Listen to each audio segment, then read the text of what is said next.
আমি মাননীয় গোপালচন্দ্ৰ গোস্বামীদেব আহিবলৈ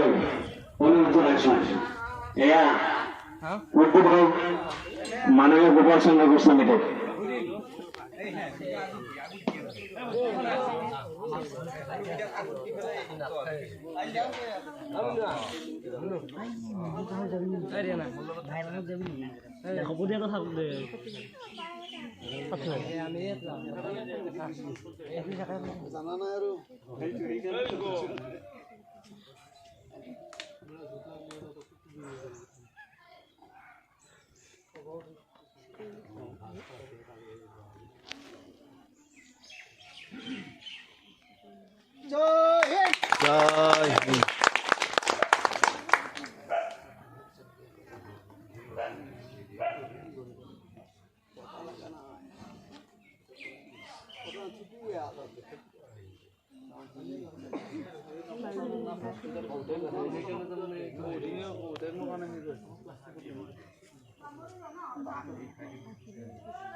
भारत भाग्य विधाता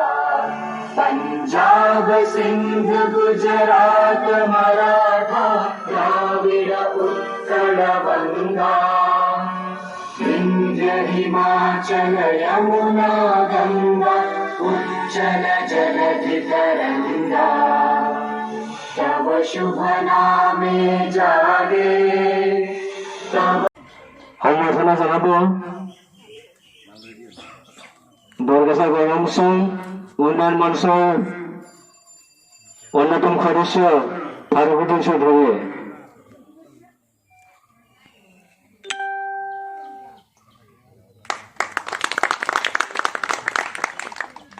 জয় জয়তে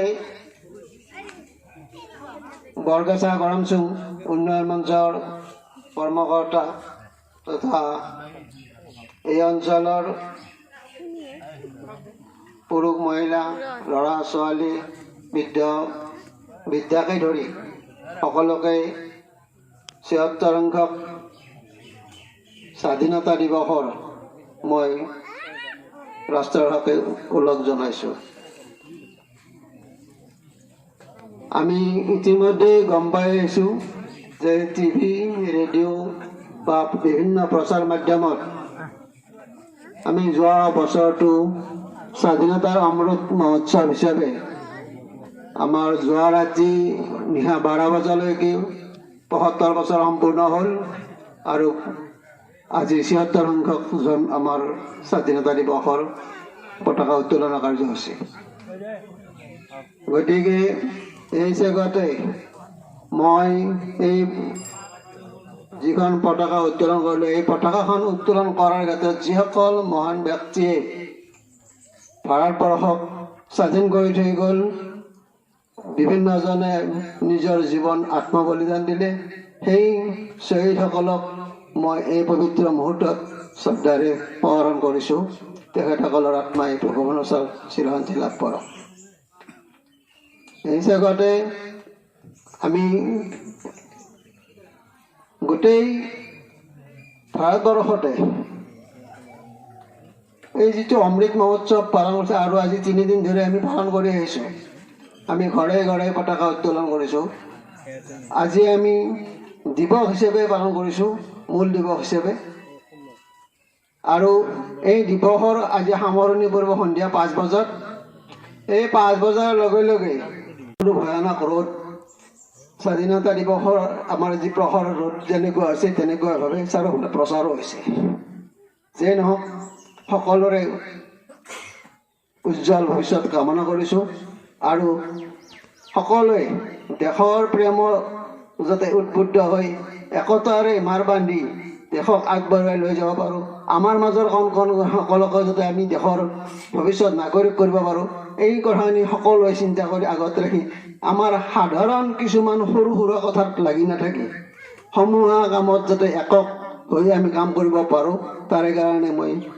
সকলোকে আহ্বান জনাইছোঁ আৰু জামে মছজিদৰ মাননীয় ইয়াতুল্লাহ তামিল ডাঙৰীয়া আৰু তেখেতক সম্বৰ্ধনা জনাব আমাৰ উন্নয়ন মঞ্চৰ সম্পাদক মাননীয় জিতু আহমেদে ওৰফে মুজিবুৰ ৰহমানিয়া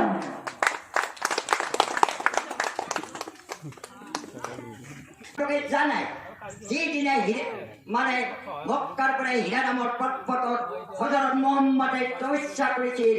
যেতিয়াই তেওঁ আল্লাই কৈছে শুনা হজৰত তুমি পহৰা মই নাজানো পহৰা নাজানো পহৰা তিনিবাৰ কৈছে নাজানো যেতিয়া কৈছে যি আল্লাই তোমাক জন্ম দিছে সেই আল্লাই তোমাক সমগ্ৰ জ্ঞান উপাৰ্জন কৰি দিছে সমগ্ৰ জ্ঞান বাকী তুমি দুই ভাগ এভাগত দুই ভাগ নিজেই চেষ্টা কৰিব লাগে এইটো হজৰতৰ নীতি আৰু হজৰত পানীত এইটো হজৰতে জানি গতিকে আমি যিকোনো কামেই নহওক আমি কিছুমান হক দি থাকিব লাগে আৰু মোৰ ছাত্ৰ অনখুজুৰি যিটো কথা কৈছে গছ থাকিলে মানে মানুহ জীয়াই থাকে এইটো সত্য কথা যদি গছ নাথাকে মানুহ জীয়াই থাকিব তার উদাহরণ আন এটা মই কৈ দিওঁ মই কণ কণ ভাইটিসকলক দিছোঁ আৰু প্ৰত্যেকে কিতাপতো পাইছে যেতিয়া আমেৰিকা যুক্তৰাষ্ট্ৰৰ প্ৰথম ৰাষ্ট্ৰপতি জৰ্জ ৱাশ্বিংটন আছিল তেতিয়া তেওঁ 8 বছৰীয়া ল'ৰা এটাই পিতাকৰ বাৰীত ৰোৱা গাছত পৰি এটাক কাটিছে তেওঁ নাজানে 8 বছৰীয়া ল'ৰা এটা তেওঁৰ গৰা খাইছিল 8 বছৰীয়া পিতাকাই উকিল কাম কৰিছিল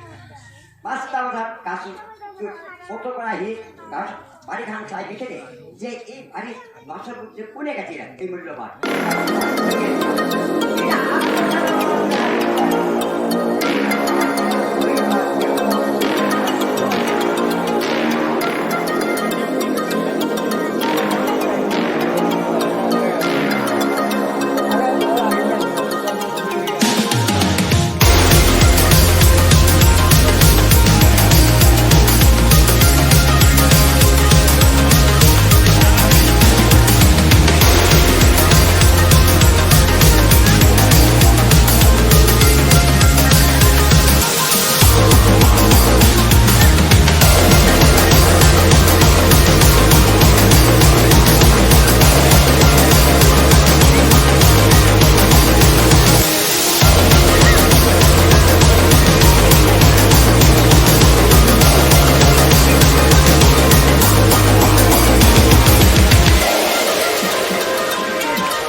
শ্ৰী বেগম আৰু মল্লিকা বৰতৰা।